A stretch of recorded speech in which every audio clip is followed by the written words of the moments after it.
Anggota kepolisian dari Satreskrim Polres Lahat membekuk 2 orang pelaku penjualan satwa yang dilindungi, yakni Fajro dan Hiban. Kedua pelaku hanya tertunduk lesu saat berada di kantor polisi. Setelah polisi berpakaian preman yang menyamar sebagai pembeli, tiba-tiba menyergap kediaman mereka di Jalan Lorong PGRI, Kelurahan Kota Baru, Kecamatan Lahat. Dalam penangkapan tersebut, polisi menemukan beragam jenis satwa yang dilindungi yang telah diawetkan, berupa tanduk kambing hutan, kulit kucing hutan, kulit kijang, serta taring beruang madu dari dalam rumah pelaku. Kepada polisi, tersangka mengaku membeli satwa yang dilindungi tersebut seharga Rp200.000 hingga Rp500.000 dari warga kawasan Semendo, Kabupaten Muara Enim.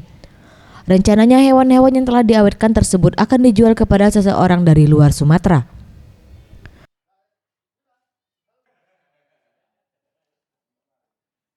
Udah berapa lama kita ngumpulin ini barang-barang ini? 2 bulan. 2 bulan. Dapatnya dari mana nih?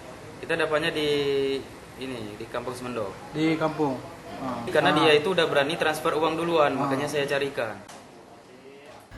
Sementara itu, Kasubag Humas Polres Lahat AKP Joko Suyoto membenarkan atas penangkapan oleh anggota Satreskrim Polres Lahat terhadap 2 pelaku penjualan satwa yang dilindungi. Berikut barang bukti sejumlah satwa.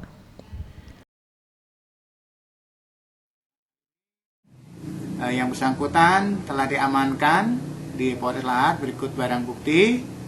Dengan terkaitnya tersebut, yang bersangkutan akan dijerat dengan Undang-Undang Nomor 5 Tahun 90, Pasal 40 Ayat 1. Akibat perbuatannya, pelaku dijerat dengan Pasal 40 Ayat 2 Undang-Undang Nomor 5 Tahun 1990 tentang konservasi sumber daya alam hayati dan ekosistem dengan ancaman 5 tahun penjara. Kedua tersangka berikut barang bukti kini masih diamankan di Mapolres Lahat guna kepentingan penyidikan. Zulfikri, Sriwijaya TV.